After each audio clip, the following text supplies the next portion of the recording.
One, two, three, four. Pedagogy a go go.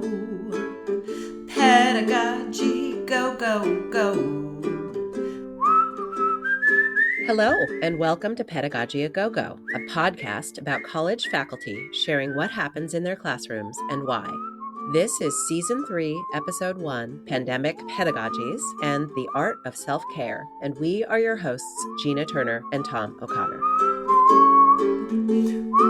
So, ready, set, go.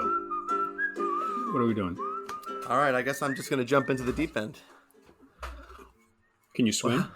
No, I definitely can't. He's a good swimmer. I can't podcast swim. Oh, gosh. Well, Okay. Hello, and welcome to Pedagogy a Go Go, Quarantine Edition, Quadcast, COVID Edition. I think we're going to have to find a good name. I'm here with my co-host, Gina Turner, after probably the longest 7 months in history. It is really good to see and hear you again, Gina. Likewise, Tom, I'm kind of amazed that we're able to come back to what had been a little, sense of normalcy and doing our podcast once a month. So it's really great to be back, and I'm really looking forward to this conversation. I am too, and it's kind of a special conversation. I don't want to call this a special edition, but these are crazy times. And so I think we felt that we needed to have a podcast that was designed to address the times we're living in. So rather than go through kind of our usual format, we're here with two very special guests, Professor of Literature and Food Science, Kelly Allen, who also happens to be our showrunner, and Professor of Literature, who teaches in the medical humanities, as well as some of our developmental literacy classes, Professor Rebecca Martin, who also happens to be my wife. So welcome to you both, and welcome to the show. It's Thanks, all in Tom. the family. It's all in the family. Exactly. So and for this first podcast, and we hope to do two more in the next coming weeks before what is the end of our fall semester. This is the Elephant in the Room podcast. We're going to be addressing the pandemic and COVID and how has it affected our lives academically, in the classroom, and at home.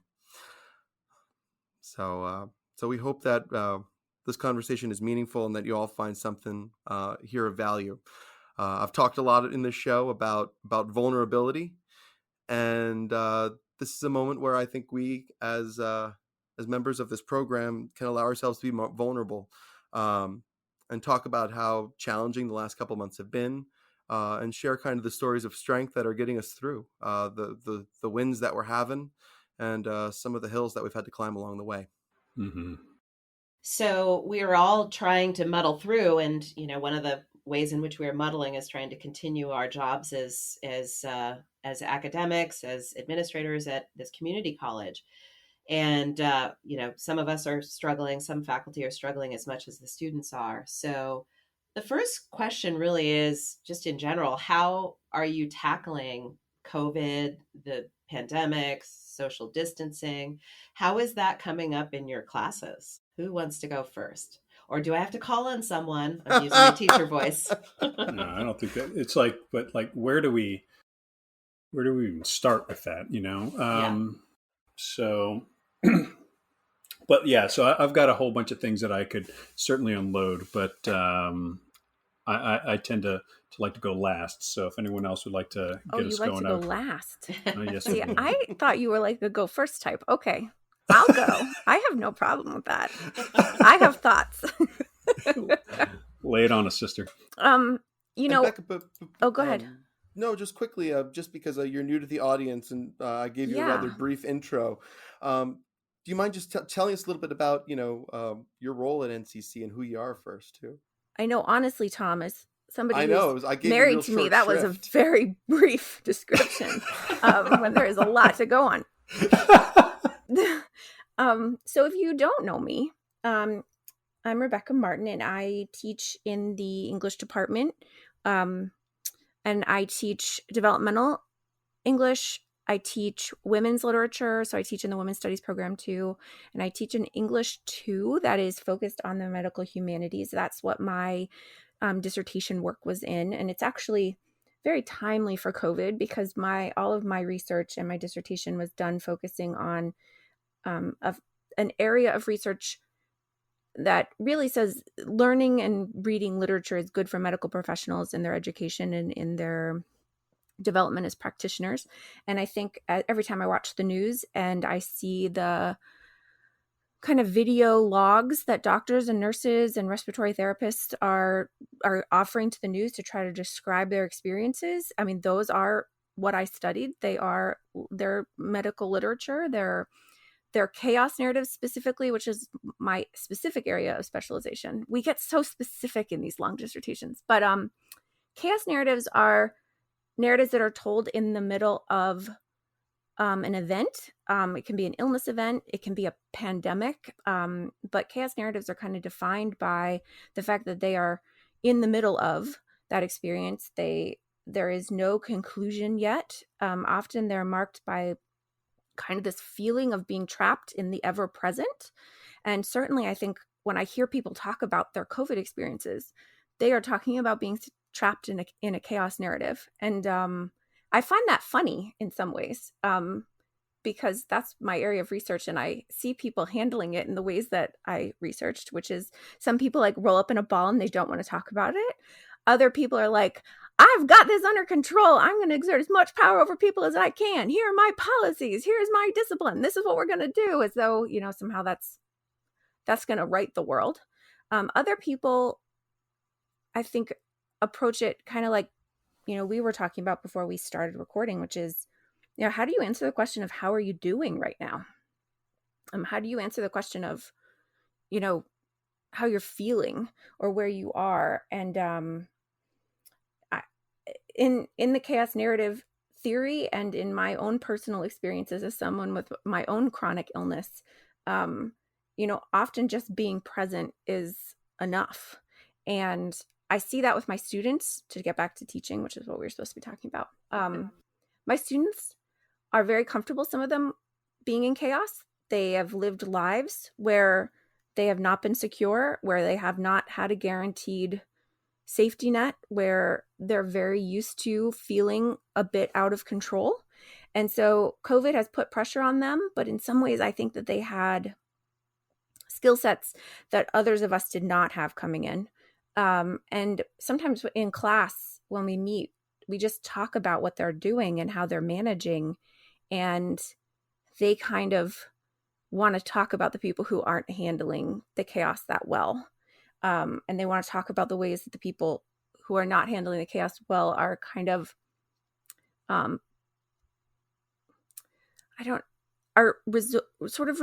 resorting to kind of discipline and punish as a way of coping. And they're seeing that in their classrooms.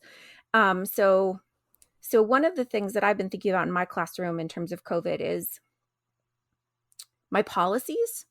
Are my policies meaningful during COVID? And if they're not meaningful now, and if they're not necessary now, are they necessary? Are they going to be necessary and meaningful post-COVID? Are my policies rooted in kind of old-fashioned ideals of what a student should be that are not productive anymore? And I know there's a lot of students right now who are struggling with faculty who are enforcing policies that for the students feel really just like out to, like, is that, I've had a student say, this person's just totally out to lunch. They are not aware of how we're living in the world. And I don't know, I just sort of wonder, I think it used to be a badge of courage for academics to be a little out to lunch, but I do wonder if now COVID has exasperated that and exacerbated. That's the word, Gina.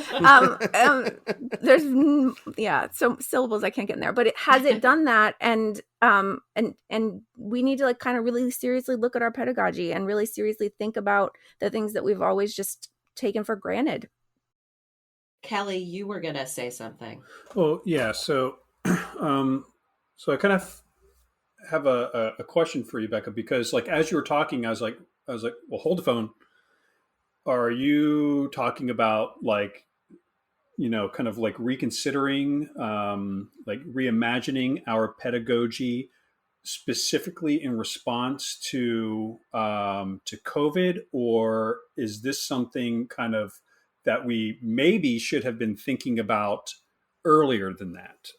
So like you had introduced yourself as a developmental educator, and we know that we have listeners who are not part of the Northampton Community College community, or perhaps there's listeners. Actually, I know there's listeners out there who teach at a 4-year college or university, so they're not quite familiar with what developmental education is. And so I know that when I was hired at Northampton in 2008, I was hired to teach those courses. And as you and I both know, those are classes where we need to really focus on adaptive pedagogies, because we're working with individuals that come from just a very wide variety of educational backgrounds.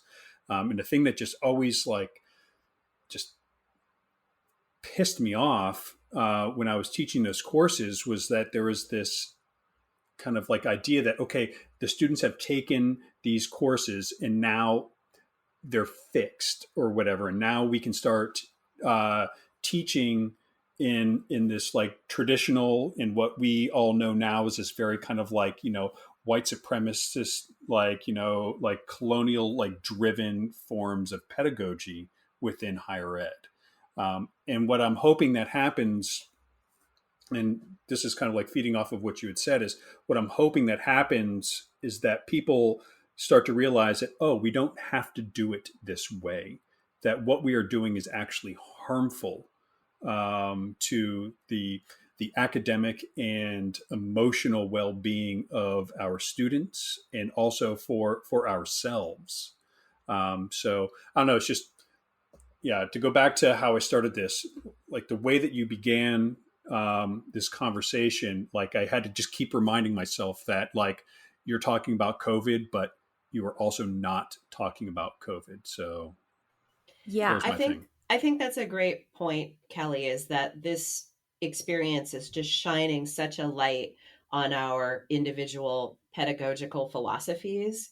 So, Tom, you were going to say something. I was like three things I wanted to respond to. I guess I wanted to return to the idea of rigidity versus adaptability. Becca, you were talking about the people who use, the whole Foucauldian discipline and punish, right, as a means to try to assert order in our lives. And She I'll dropped be an honest, F-bomb there. Yeah. Well, and so If I say discipline and punish, Foucault is coming. he's gonna come up. I can't. It's like throwing candy at a kid during Halloween. But let me speak really personally. Kelly, you approached me and Gina about doing a show on the pandemic like five months ago, right, in the middle of the summer. And I was not able to adapt in that moment. I was not able to. I did not feel up to the task of having this conversation at that time. And I want to be open about that, because like I was angry because I think people were operating under so much stress, our teachers and students. And in my role, I'd have people calling me with issues, and they'd say, well, I'm just dropping these students from my class. I'm going to fail everyone. And that was their response, was because they were ready to kind of to give up and be done with it, because they had too much sitting on their plate. And so I think we as educators have all had to work on building up our reserves, right? Our capital, our ability to adapt. And that was during the summer of great transition, as we decided how we were going to teach in a COVID world. And one thing we actually haven't addressed is we're all teaching in new formats. And I'm, many, and so like I'm teaching, I have a hybrid ground class. I don't know if is anyone else here teaching anything in person? Yeah, I am. Mm-hmm. You are, Kelly.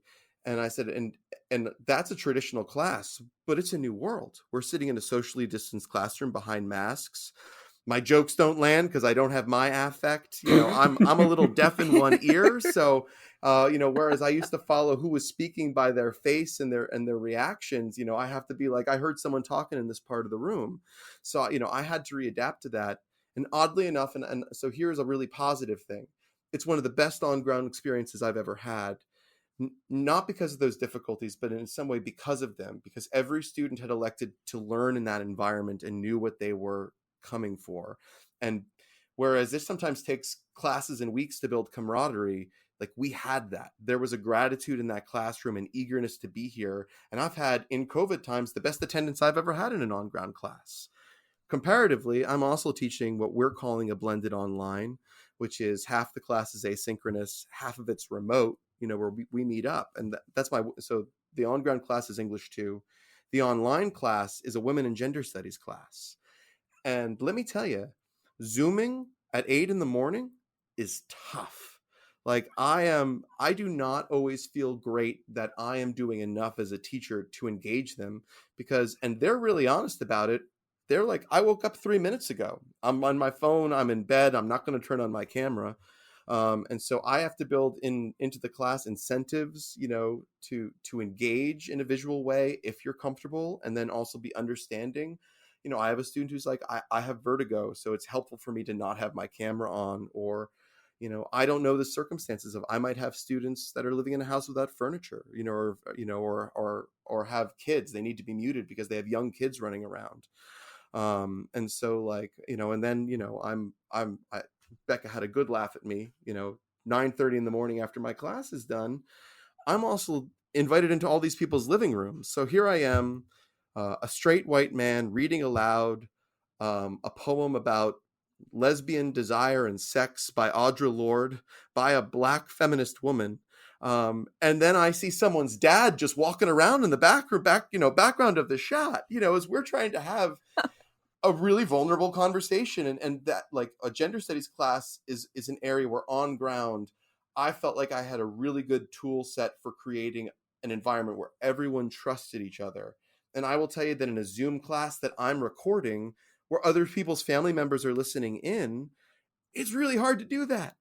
And I'm not always successful. And I want to own that lack of success right here and right now for everyone else who's feeling that struggle. And so I began by talking about vulnerability. This is my attempt to be that, because I think we're all exposed nerves. As educators, we have never been more vulnerable, and teaching has never been hard because many of us have been teaching 10, 15, 20 years. We were like, we got this. And all of a sudden the field around us just changed. Mm-hmm. It's so true. And as I listen to what the three of you were saying, I mean, I have to just pick up on something everyone said. Rebecca was talking about how we really have to think about what are these boundaries and structures that we're building into our classrooms in this environment, and what are we going to carry forward?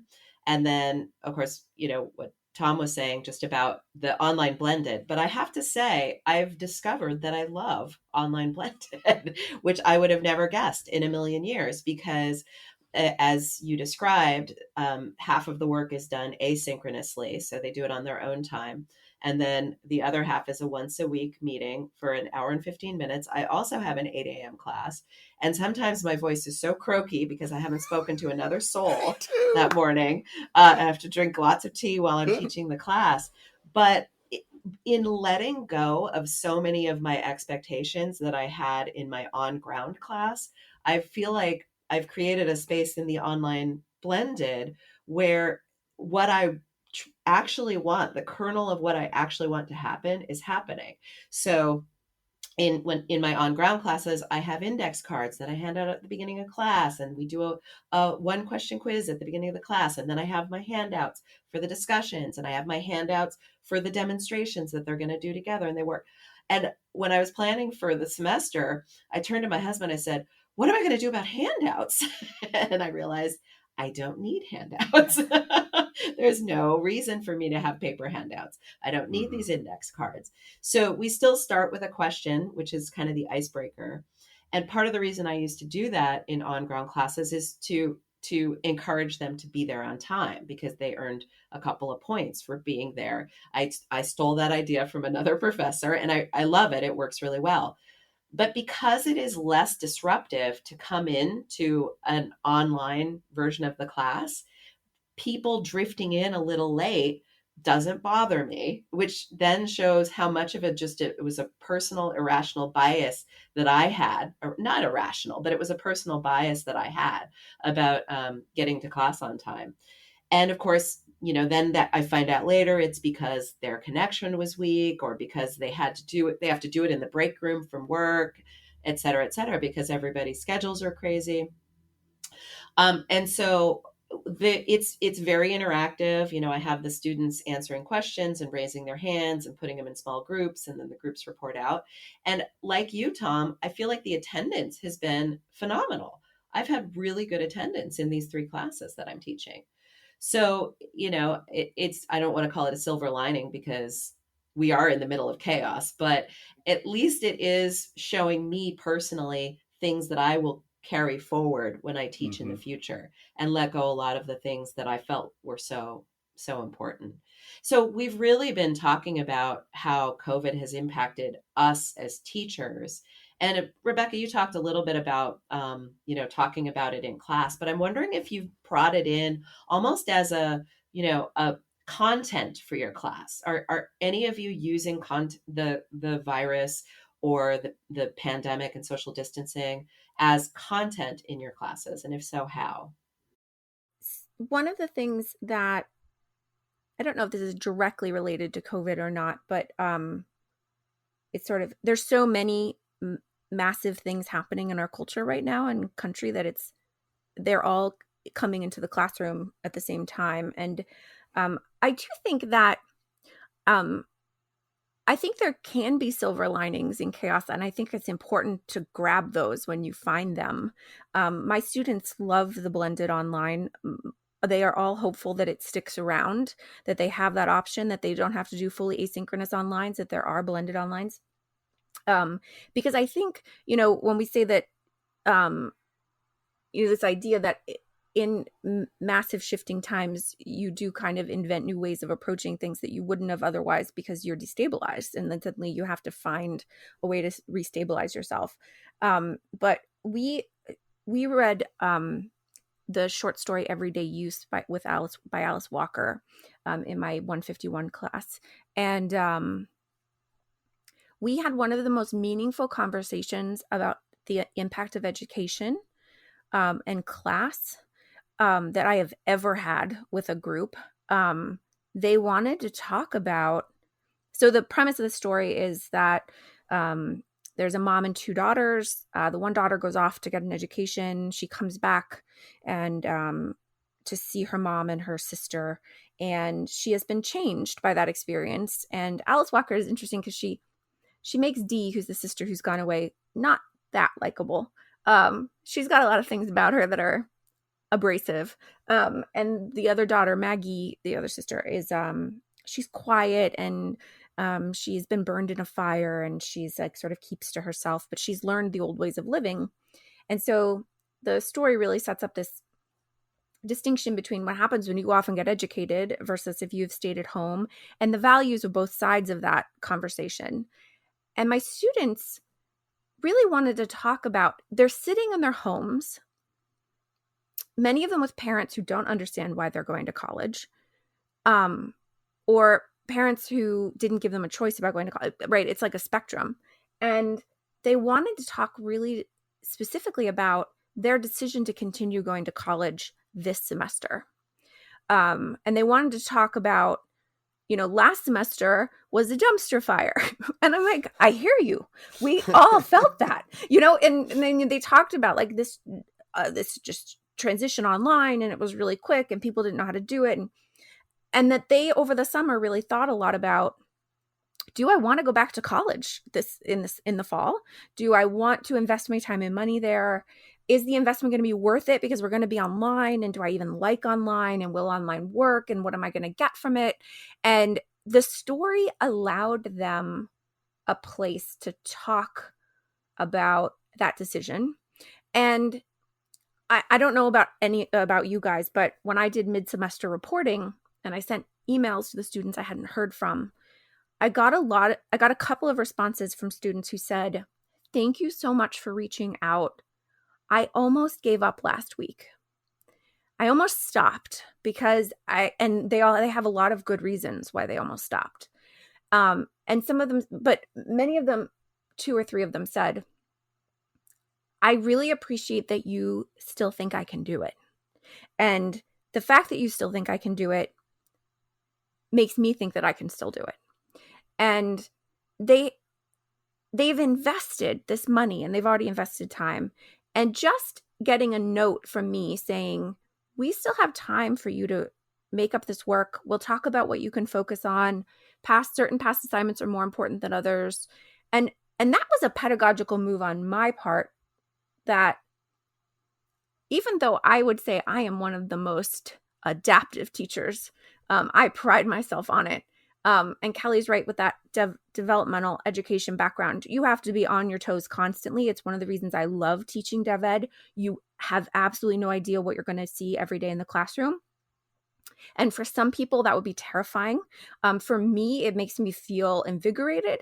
But, one of the things I had to really think about with my curriculum and my pedagogical kind of approach this semester is, what assignments do I value the most? Which ones are not as valuable? And if they're not as valuable, why am I having students do them? And why am I grading them? Mm-hmm. Because the grading load, I don't know about you guys, but like my FaceTime with students has gone down, but my grading load has increased exponentially. And so there's this kind of question of like, am I giving them meaningful assignments? And if they fall behind, are those assignments still meaningful? And should they still invest that time in them? Because and this is kind of the long-winded way around to what I wanted to say, but our students' investment in education is their entire future. For us, it's another class we're teaching. We already have our educations. We have MAs and BAs and PhDs and all those things behind our name. And I think sometimes, like, I got my master's and nobody made a big deal out of it in my family. I got my PhD and nobody made a big deal out of it. But like, that's the kind of family I came from. They were like, yeah, that's expected of you. Of course you're going to do that. And I have to always remind myself that every single email I send out, just touching base and saying, you can still do this. I'm going to work with you to do this. That is the difference between them transforming their own lives and potentially their families' lives, or giving up and stopping and believing that this is not for them, that education is not for them. And that is always on the table when we teach. But I feel like during coronavirus, there's just so much extra pressure. They're working so much more. Finances are so much tighter. The economic implications of this coronavirus are so crazy. The health insurance aspects of it, that they have a lot of other things that are clearly much more important, I think, in a lot of ways than like the readings that we're doing in my class. And yet they're still willing to invest in what we're doing. And I just find that, first of all, inspiring, but also it makes me really think about the fact that, like, am I tired? Is there a lot of grading? Absolutely. Is it worth it to take a little extra time to grade that late assignment and give that student that chance that I otherwise would have closed the door on? Hell yeah. I mean, like, when we talk about the actual costs, like, my 25 minutes is not worth a penny compared to what that could potentially mean for their future.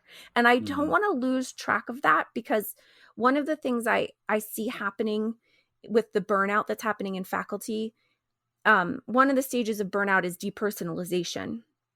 And where suddenly the people that you are serving and you're working with, you have to kind of not see them as full people anymore, because you are exhausted emotionally. You feel like you aren't making any progress. And so you depersonalize from them in the world. Like, we have to double and triple down and remember what we're here to do, and remember what doors we are keeping open. And honest to God, like, stand in that doorway, holding that door open for as long as it takes, because this is so much bigger than us being tired and burned out. And I don't know, coronavirus has just made me realize that even more. I could keep going, but I won't. Yeah. I just want to, can we, like, for the purposes of this show and every person listening to this, to Pedagogy Go Go right now. Let this be the pay it forward moment. Tell your students, if you yourself are an educator, that they can do this, that you're going to help them, support them. They need to hear it. I'm just going to say it. In the last 48 hours, one of my students is in the hospital being induced and having a baby. And one of my best friend's students is in the hospital because she tried to end her own life, because of the stresses that she was under. We don't necessarily know the stresses our students are under, and giving a moment of our time to them, whether it's taking that time to grade that extra assignment or just to send that word of encouragement, I think is more important now in this moment than any other time, and does more great good than we probably realize. Kelly, go ahead. Thanks, Gina. And like, I'm realizing, listening to you, Becca, like, it's reminding me like how long it's been since you and I like got to sit down and talk shop. So we gotta. You don't come to cluster anymore. You're missed. Because I'm not in that cluster anymore. So I've moved from my literature and writing roots to now I'm being kind of shuffled over to social sciences because that's where kind of food studies lives. But I miss you terribly, darling. But anywho, so there's a couple things though that again that you're saying here that's got me thinking these like kind of other thoughts. That's some deep stuff for us here on the podcast.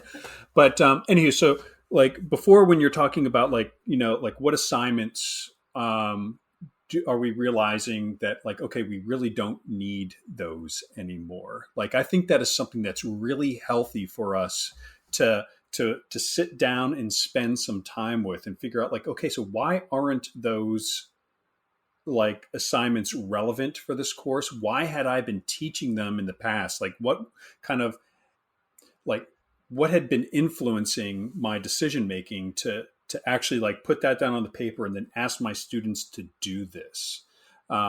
So like, I think that this is a wonderful time for that reimagination of how it is that we teach.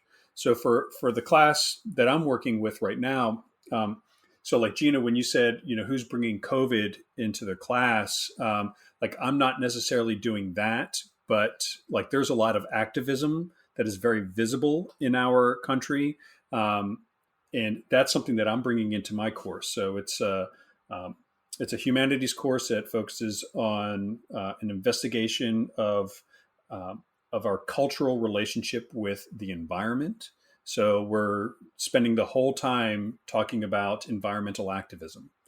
But kind of in how this is building off of what you had said, Becca, about our assignments, like I'm not doing traditional like papers or like, research essays. We're doing most of our work on Instagram because like I had to stop and think. It's like, well, wait a minute. When our students, like, yes, our students need to know how like the academic essay works because that is a genre where within the academic world where ideas are untangled, reshaped, new knowledge is made. But after a vast majority of our students are completed with their college education, that's not how they're going to communicate with the rest of the world. They're communicating with the rest of the world through text messages, through emails, but they're also doing it through social media.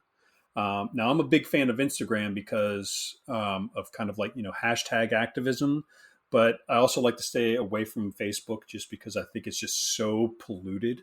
And then I don't do Twitter because I don't know how. But anyway, so, but like what this has allowed me to do is just kind of like really stop and rethink, like, why is it that I'm doing these things that I do? Like, what value are my students really getting from not so much like addressing the content, but like what relationships am I asking my students to have with this content? But I'll tell you one thing that's been like friggin' phenomenal is that all of a sudden a majority of our class happens on our phones. And it's just been absolutely delightful. So like I'm on Instagram and I'm scrolling through stuff and like I'm seeing stuff from some of my farmer friends and some of my activist groups that I follow, and then a student's assignment scrolls through, like because they're working on stuff, and it's just it feels really good. But so like that's the first thing, and being totally mindful of time here, but that's the first thing that you kind of got me thinking about, and then the other is with late work. Um, that's something that I still struggle with, and I'd love to hear like what the rest of you think about this because late work, like while it is something that we kind of had to manage prior to the pandemic, it's something that is really kind of like rearing its head now. And like I have two policies in my class: no late and no hate. And the lateness kind of speaks back to what you were saying earlier, Gina, about being late to class, but then also like I had a very strict no late assignments policy. Um, but I wouldn't say that I'm not being adaptive. But like I don't understand like late work because like the way I shape my assignments is they do something so that they build knowledge for the next part of the class. So if they're doing something that addresses an idea or a skill that was addressed in week 3, but they're turning it in on week 15, like what happened in those 12 weeks? Like something is missing there for me. Can I But offer? Oh, sorry. sure, go ahead.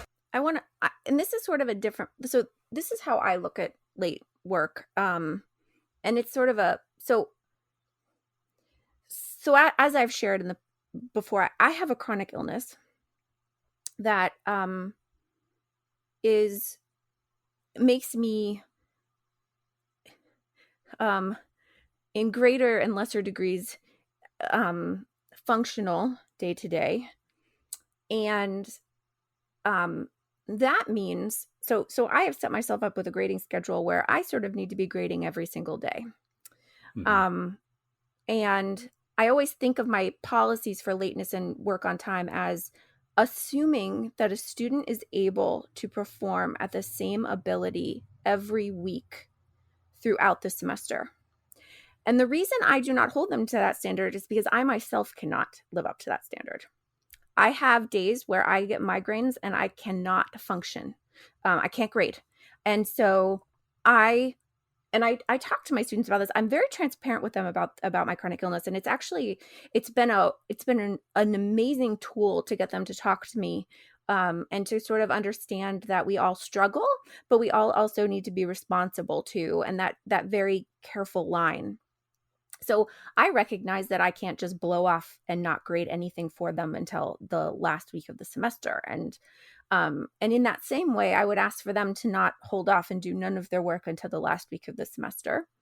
But I am also cognizant of the fact that we are not equally present and able to complete work and be a good worker in equal measures every single day of every single week. And so I always talk to them about how, there are going to be times when they're going to get their first papers graded and back to them within a week. And there are going to be other times where I'm going to be saying, I'm so sorry, guys. I had a lot of grading. I had 2 days where I was completely off. So I'm trying to catch up on days when I feel better.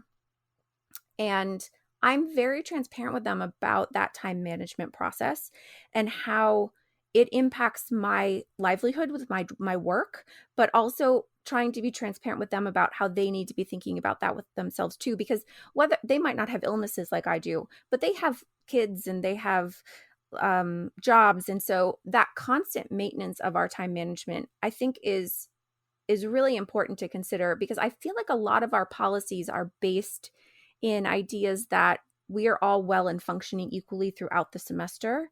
And I loved that coronavirus made us say, hey, we might have students who get sick. And if they get sick, we can't fail them because they got coronavirus and we're out for 2 weeks. We need to be adaptable and find a way to allow them to be sick, but then to recover Mm-hmm. physically Mm-hmm. for them, but also in terms of our class. And I totally hear what you're saying in terms of like, not letting things slide until the very end, and because it's not manageable for any of us. But at the same time, for me personally, when I hear about zero late policy, like zero late, there's no such thing as late, I can't live up to that standard. And so I couldn't possibly ask them to. I have asked for extensions on reports to Christine. I have asked colleagues to move appointments because I've been ill. Like, and because they respect me as a professional, nobody makes a big deal out of it. And so I talk to my students about the fact that, like, you have to set a standard for yourself for sure, and you have to show your colleagues and friends that you are careful and thoughtful and want to be present. But there are going to be times where we all falter and we all need a little bit of room. Mm-hmm.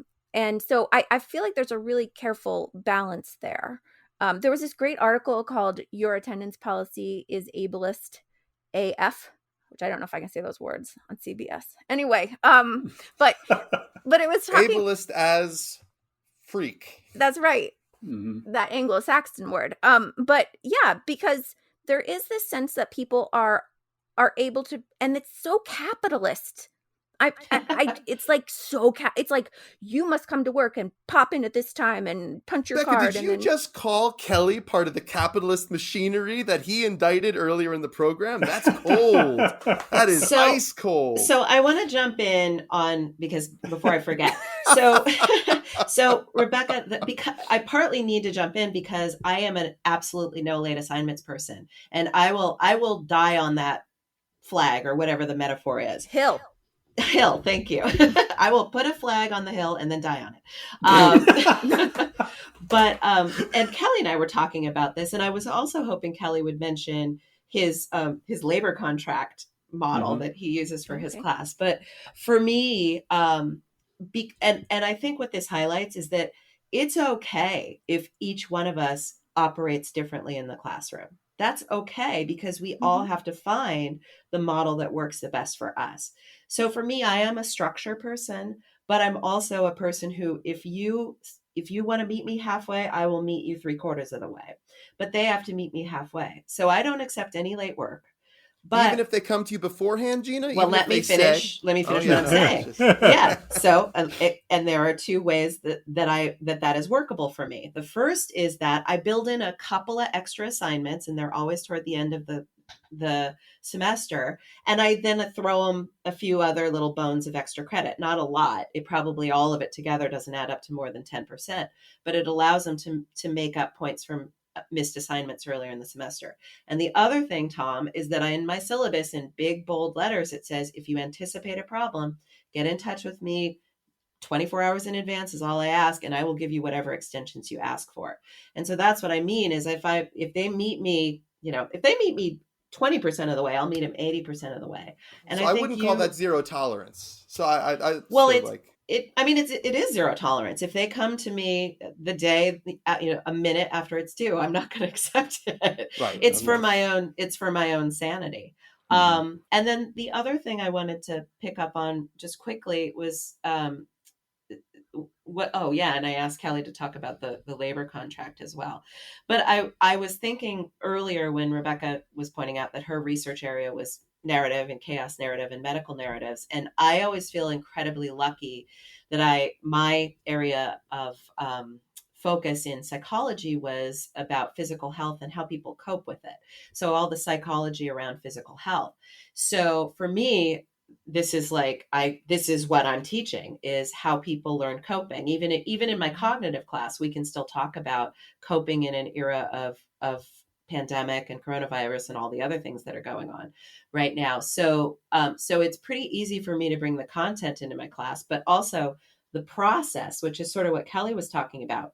It does build from week to week. And so what I've been finding is a couple of the extra credit options have been go to the Peace Conference. So for those listening who aren't familiar with this, NCC has an annual multi-day conference where it has a theme. And this year's theme was really around social justice, racial justice, and the election and voting. And so I said, if you go to sessions and write me up something that struck your fancy or interested you, write me a short email, I'll give you 10 points of extra credit. And then when they did that, because I'm teaching 2 sections of research methods, I said, so now turn this into your research project. So then, get it. So they're dealing with what they're actually really interested in, because their emails were like, oh, I never knew this, and this was so interesting. And so I'm not saying I'm reinventing the wheel at all, but it's the idea that if there are these stages that they have to work toward, get them to pick things that grab their attention, Mm-hmm. and that seems to help them to stay focused on the project.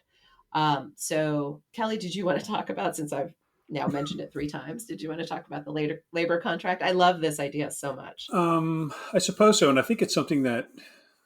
Well, I know that's something that has been that I've brought with me from my days as a developmental educator, and and Becca, I love that you kind of threw in the dreaded C word, capitalist, because yeah, like a point based system is capitalist, and like in the kind of like rigid kind of like calendar structure that we build our semesters on is capitalist. So I guess I should have given you some. Oh God, I feel like I'm defending myself, and I know I don't need to do that in this setting, but that's not how the class is set up. So I work on a labor contract where there are no grades throughout the semester. So like when there's a task that is due, like that task needs to be done so that we can keep building the rest of the semester. And if a student is present for that task or not, is really up to them. But like they're not going to, to go back to Gina's metaphor, they're not going to die on any hill, because like that's just like that'd be a real jerk move on my part. But back when I was, still like just afraid to move away from the point system, I would say it's like, okay, to get a 100% in this class, you would have to accumulate 1,000 points over the course of the semester.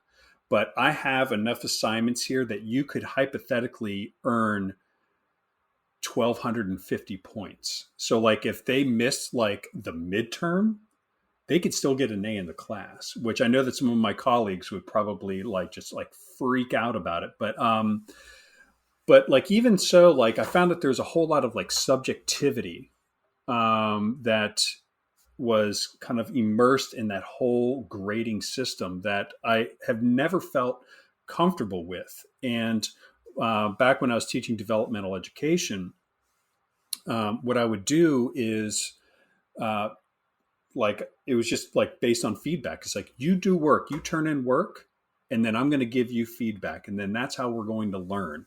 And then at the end of the semester, you're going to put together this portfolio where you show me what you learned. Mm-hmm. And then we'll sit down. It's like, okay, is this like something that you feel comfortable like doing English 1 work with? And then let's have a conversation about that. But this semester, I just went like just full in on the labor contract, and it's been wonderful. Now, granted, like students have a really hard time with kind of believing me. Like, so they turn in something. They're like, okay, so I turned that in, and so like we're good. And I'm like, yeah, we're totally good. And then I would give them feedback, and then it'd be like, oh gosh, okay, I'm sorry. So when can I turn this back in? It's like, no, you don't need to. Like you did the labor, you're learning, so we're going to keep moving on here. So like that whole experience has just been absolutely lovely. And if I can put something together that can be shared on the podcast website, I'll do that. But the reason why I went like just 100% all in with no grading this semester was because I was thinking about the mental and academic health of our students.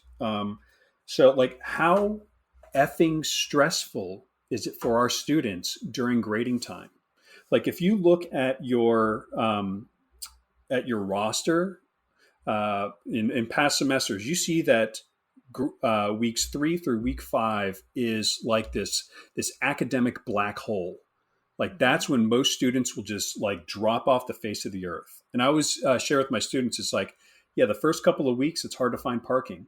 Just wait until after week 3, week 5, there's parking galore. Because what happens is, like, by week 3 to week 5, that's when the first major assignment has been submitted, collected, and returned. And then that's when students who are like, yeah, I was like an A or a B student in high school, they're like, whoa, this isn't high school anymore. And then they start to like freak out. And what I want to do is I want to alleviate that stress, where I just say to them, say, you just got to turn this thing in. So, like, kind of going back to defend myself though, like, if a student can't just turn it in, like, then like there's something else that we need to look at there. But also, like, like if they're not turning in anything over 4 weeks, like, and I'm very sympathetic to chronic illnesses and just like life stuff. Like, so we haven't even talked about what it's like to be a parent during this time. So I know of the 4 of us that I'm the the parent here. I'm not the parent of you, obviously, but because holy, like, I want to cuss, but yeah, as you said, that this is not that kind of thing. Like, I am just effing sick and tired of like the narrative being focused on like just our students only and us being adaptable for our students. Like, I love our students. I tell them that every day. Like, when they come into class, when they leave, it's like, all right, love you, bye. Um, okay, and then Gina says that she needs to say something. Well, no, I think we're both, and so like actually, there's a beautiful pivot, Kelly, on what you're talking about. That's something that we wanted to also talk about, Okay. and it's so important actually, because you began by talking about the mental health and wellness of your Mm-hmm. students and how you're kind of horse of a different color form of assessment, which is very Black Mountain College back in the day, and this idea of project-based, gradeless, a different form of assessment. Your assessment isn't a grade; it's the feedback I'm giving you as a means of building in a different form of engagement with the class, which I think is awesome. And I think that there's, and I'm going to try, I want to bring a little bit of COVID in here because we've been talking about the stress our students are under and how we need to adapt to that. And I agree, Kelly, that we also need to be talking about the stress that we are under. And I want to ask Gina first, actually, as our resident yogi, but like, what are we, because for the people listening, I think it's really important that I want them to come away from this with things that they themselves can be doing for their own work-life balance, for their own mental wellness, their own self-preservation in these kind of fraught times. And like, let me ask you, like, and I'm someone who I'm going to just curse. I'm when it comes to self-care, and they can bleep it out in post. Thank you, Jeff.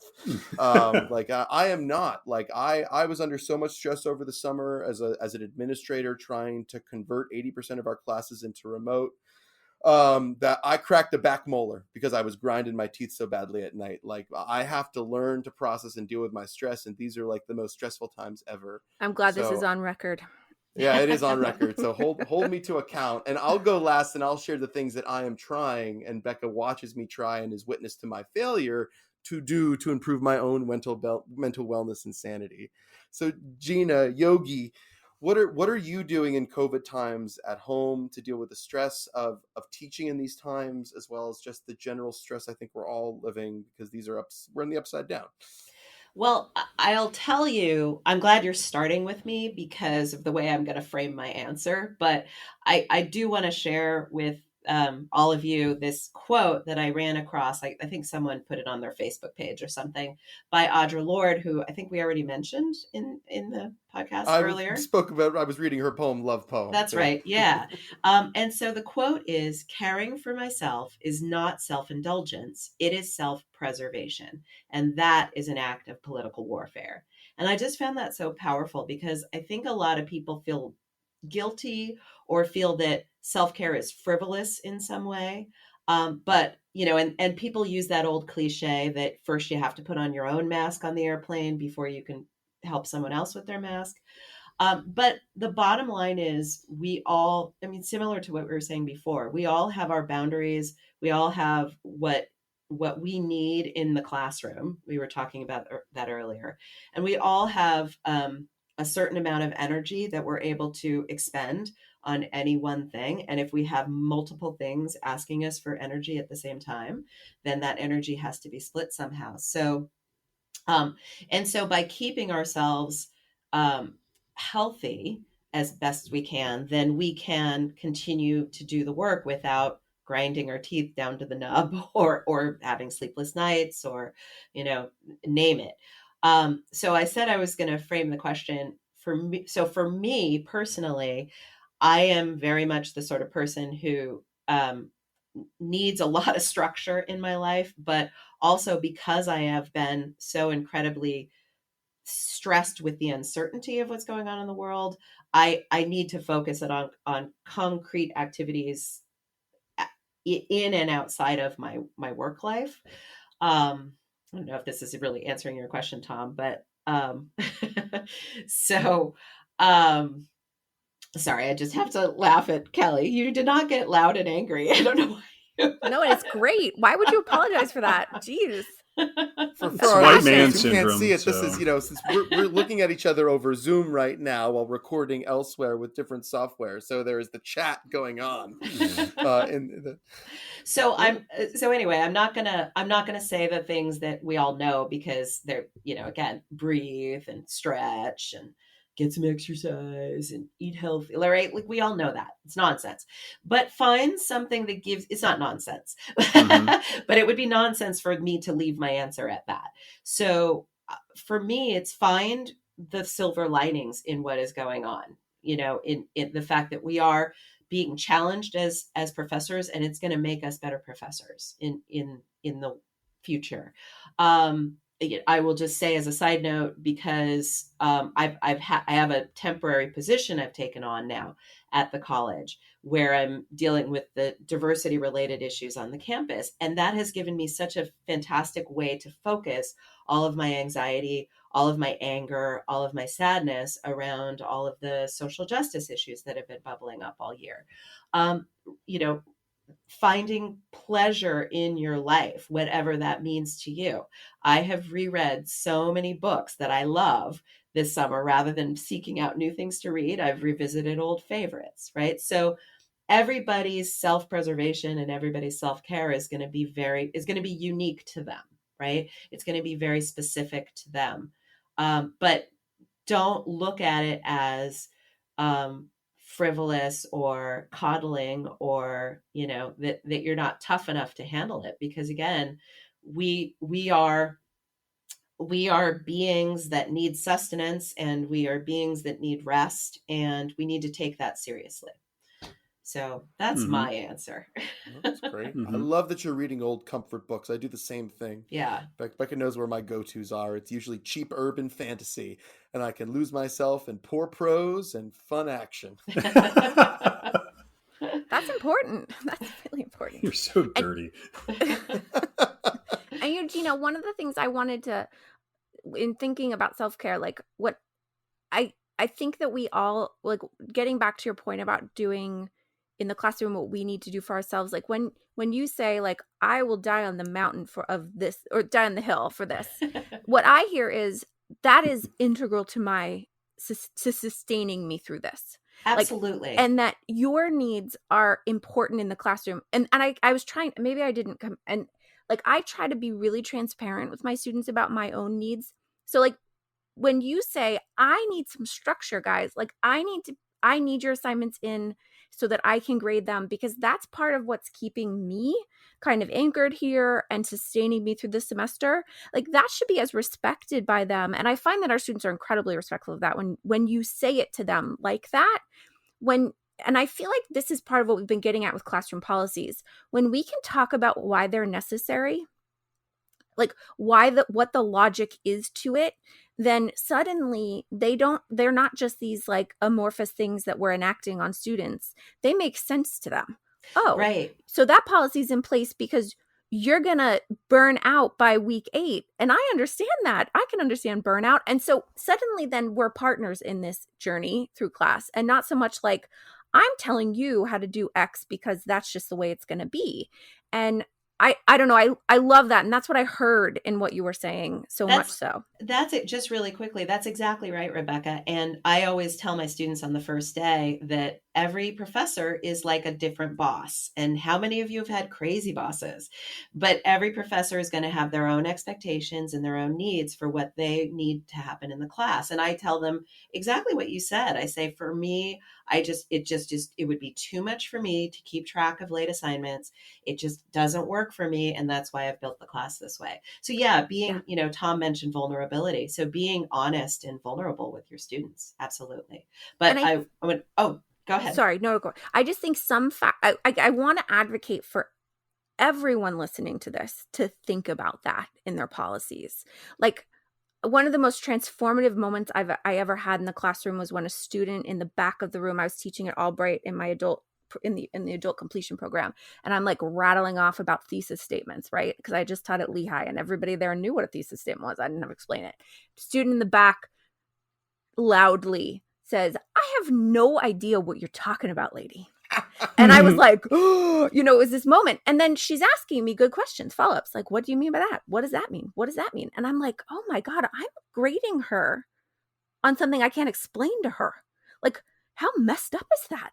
And so I think that as educators, we do, like, if we have logic and reasoning behind the policies that we put in place, it's really easy to explain to students then why we're doing it.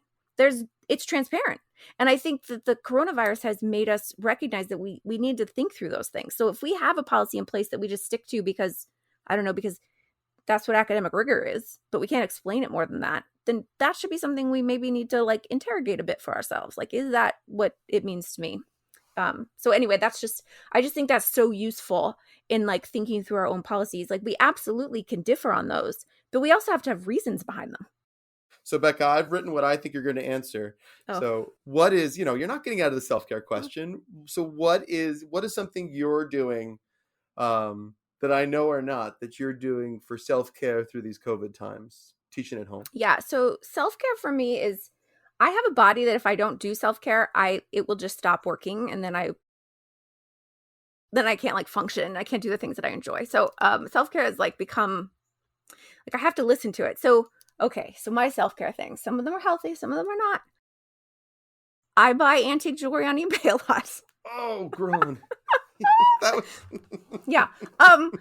Or at least I browse on it. You buy what? Oh my God. Antique and jewelry on eBay. Oh, okay. I'm sorry. I didn't. God, I love it. If so I'm beautiful. shown one more ring on eBay. Gets to see them all. But, I feel like my self-care is very much rooted in taking care of what needs to be addressed in the moment. So, like if I am in pain, then I might address that. Like, it might just be rest and just watching TV that's mindless, like the Great British Baking Show. It's written on paper. It's what I wrote down. I've learned so much about flours. There's strong flour and all these different kinds of cake flour and bread flour. That is like a go-to for me. I'm revisiting old books that I love, just like Gina is and Tom, because I find them like a warm, fuzzy blanket. We have a lot of warm, fuzzy blankets in our house. We're going very deep into the Huga, that whatever it is. Huga. Scented candles, nice baths, like these kinds of like physical things. I think exercise is a good part of self-care, and it's hard if you have a body that doesn't do things well. So I have a recumbent bike that I've been really enjoying. It's a good way of kind of finishing the stress loop for me. But yeah, those are some, and obviously petting my dogs. That's a good one. That's so important. Yeah. Kelly, do you have a dog? No, I've got two kids. All right, Kelly, your turn. I haven't figured this out yet. So like, doing this podcast is your self-care. Yes, it is. It most certainly is. And I was going to say that, and I was hoping to kind of, I don't know, get that awe moment, but whatever. Oh no, sorry. I stole your thunder. You stole my awe moment. Damn it. No. Yeah, I haven't figured this out yet. And, as you all know, I kind of overpack my life with stuff. And that's my fault. And I realized before COVID hit that it's actually kind of like a mental illness for me, where like I feel like I always have to be doing stuff, because like if I stop, then I'm being selfish or something like that. But so yeah, wow, I'm going to get real personal here. So I've started going back to therapy and, talking with someone. So that's kind of helped. But like one of the things that I talked with her about last time was, I realized that like I need to feel good about my body. Like that's one of the ways that I can that influences my mental health. I got to make sure that my wife still thinks that I look sexy. So I need to get outside and I need to be active, but I can't do that because I'm teaching. I'm the board chair for our local food co-op. I'm getting a PhD. I'm a parent, I'm a husband, like all these things. And it's like, man, if I could just get 45 minutes each day where I could just like go for a long walk or just like a short jog, like that does a lot for my mental health. And like, then I can tolerate any of the bullshit, sorry, Jeff, that the world can throw at me. So like, it's like 45 minutes, that's all I need. And then the school year started and my kids, like the local school district here, like requires a lot of online learning for our children. And I've got a second grader and a fourth grader. All of a sudden, like their kind of mental health is collapsing. Like I walked past our daughter's room like a couple weeks ago and she's whimpering as she's looking at her laptop and she's just like, Dad, I don't want to do this anymore. And, and I'm like, sorry, Jeff, what the And, so like, this is something that, like, I can't just be like, well, okay, we're all in this together. So we're all going to no, you can't do that. So like, I have to stop. So now my wife and I, like, we each have to spend on average 2 hours a day working with our children. So like that 45 minutes that I wanted, I don't have, and I just lost an hour and 15 minutes. And this is where I was talking about before, like, when I was on my loud, angry rant about, like we got to focus on each other as well and each other's mental health. Like, cause there's so much like, and here's where that capitalism I think might be coming in, where we're focusing on like our students and retention. It's like, okay, we just got to get, our students through these midterms. Yeah, I get that. But okay, can we stop and also make sure that we get each other through midterms? Because like that's something that has really been missing from the greater discourse. So yeah, going back, I haven't figured it out yet. I'm working on it. I'm doing my best. Love is a radical politic, Kelly. I'm with you. I was just teaching second wave feminism rooted in the 60s and 70s. Yeah. And I said, guys, they were onto something. Mm-hmm. Loving is radical. Yeah. So I love that. And I think you're right. Like Hygge is like, so there's a second component. So this is the Nordic, Scandinavian, Danish idea of cozy. It was real big in like 2016, 2017, right after Trump got elected, and everyone's like, I need a blanket to hold me tight, because IKEA is still selling the mats, Tom. So it's still a thing. So, but like and so like I think I opened by saying this, that I'm crap at self-care, and that like you, Kelly, I feel like I've been losing that. Like even when I try, so Hygge was going to be my self-care, was that I decided that like I was in quarantine, I began some serious cocooning, that like, which was, and so like, but that then itself became the opposite of self-care, because, and Becca's going to know this, because I set myself all these projects. And so like, like I was like, I'm going to make our house cozy. So I'm going to pick all these warm colors to put on the walls. And then every weekend I'm painting for 40 hours. Like it's like epic fail. But then afterwards, and so here's my self-care, and I'll keep it brief. And since we're clearly going to have the warning by this podcast that we've cursed in it, although if we decide to bleep these out, I request the Harpo Marx kind of, that's a terrible Harpo Marx, but the sound effect is out there. My self-care is this. It is the opposite of what you're doing, Kelly, in the sense that when you said I need to look sexy for my wife, Becca's thinking, Tom let that one go 5 years ago. Oh, stop. That's not what I was thinking. But it is like, because I've been like, have you guys heard this word doom scrolling? No. This is like, it's like on your phone reading the news. Because the other thing that happened is I went home for quarantine, and even when I was working, I'd have the news on mute, and closed captioning, waiting for what was the next dumpster fire, right? And like that itself became unhealthy. So here's my self-care. Every now and again, I'm giving myself a fucking break. And like, I'm recognizing that like I'm putting the paintbrush down. I'm turning the news off and waiting until the morning until I've collected myself after sleep to do it. I'm still standing by Hugo. I do like 3 times a day. I look at Becca and I go, our home is now so beautiful, and it makes me feel good. So I'm letting myself know that it's okay, that the work and stress that I caused myself is now worth it. And then I'm like laying it down. And I'm trying for quiet time. I'm not giving myself, I stress eat.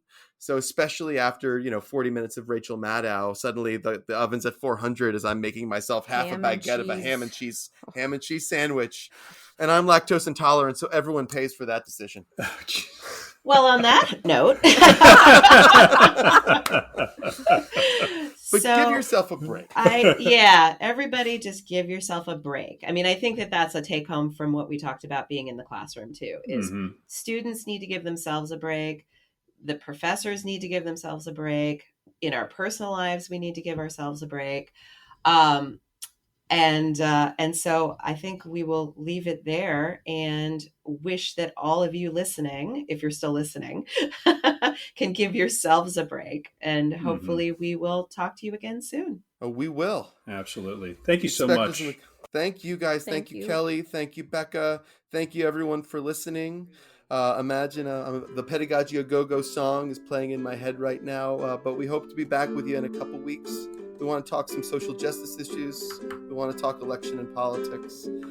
There's a lot going on and a lot to talk about, so we hope you come sharing that too. All right.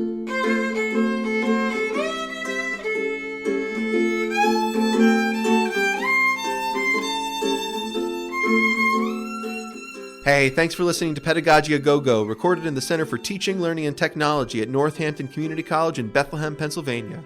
Our podcast daydreamer/showrunner is Kelly Allen, and Pedagogy Go-Go is produced by Jeff Armstrong. If you've got any questions, please send them to pedagogyagogo@gmail.com. Our social media handle is @pedagogyagogo, and you can stop by our website at www.pedagogyagogo.com for copies of podcast transcripts, guest assignments, and other useful tidbits. Keep in mind there are no hyphens or dots in any of the above web addresses. Until next time, this is Gina and Tom saying, take care and teach well.